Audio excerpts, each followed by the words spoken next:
You good, Sean? Yep. What's the team's mindset after that loss on Wednesday? Just go out and compete.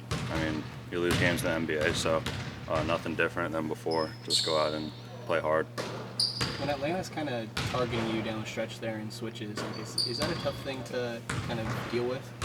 No, I mean, I'm a rookie, so you expect it. It's just another learning experience for me, so just take it as it is and just learn from it. What were your biggest takeaways kind of watching that film back? Just be better on the ball. I mean, it's crunch time, so Trae Young draws a lot of fouls late, so just know who you're guarding and at what time. How much are you learning in this season? It seems like every week, every 10 days is like a new stretch for you that, new things are coming up, but you got to learn and grow. Yeah, I mean, not every game's different, or not every game's the same. So, I mean, there's different things, offensively and defensively, that I have to pick up if I want to stay on the court. So, I mean, all the coaches work with me and things like that on different things. So that's kind of what I've been tuned in for. How aware are you of this upcoming stretch against, I don't know how many it is, but teams with a losing record? I think the next 7 games are against teams under 500. How aware are you of that fact? I mean, it doesn't matter. Every team's an NBA team. There's only 450 guys in the league, so these are the best players in the world, so you can't take any team lightly going into this stretch. What's the key for you guys to clean up maybe a lot of ball turnovers?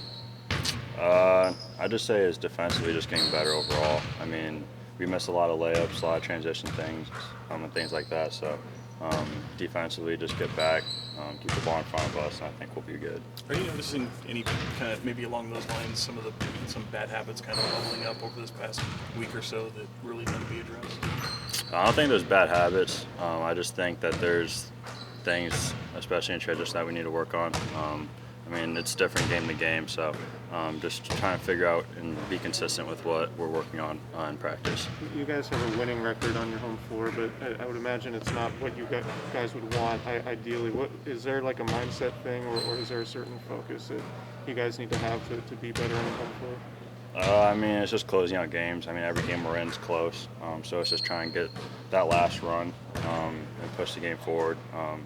Just try and close out teams early. I think that's our biggest thing, especially at home. So we definitely need to work on that a little more. How much are you learning from those tight games? I mean, every situation is different. Up 4 the other night, we're down in Utah, so just figuring out. Especially, I mean, we have Fox on the court on the offensive end, so that takes care of itself. But defensively, just getting stops. Earlier in that Atlanta game, it felt like you made a handful of good plays, kind of rotating over as the low man. Do you feel like you've made a lot of progress in that aspect throughout the course of this year? Yeah, I mean, I made a lot of progress defensively.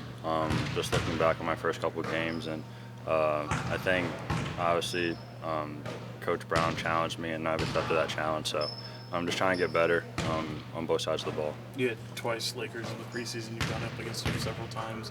What do you just make of that team, and obviously the experience of going up against somebody like LeBron? Yeah, they're a good team. I know they're missing a couple guys, so they're a team that can win against any team any night. So you just have to be ready going into tomorrow. Do you feel like you've had like a welcome to the NBA moment so far? I mean, not really. I mean, you're playing against really good guys every single night, so that's what that is. And I mean, the travel's kind of tough at first, but I mean, I've gotten used to that.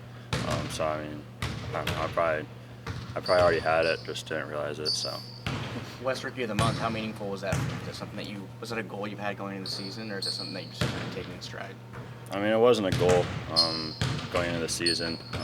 It was just, I mean, it's something I'm grateful for. Obviously, not many guys are able to accomplish that. So it's a cool accolade. But I mean, we have end goals as a team, and that's what I'm more focused on.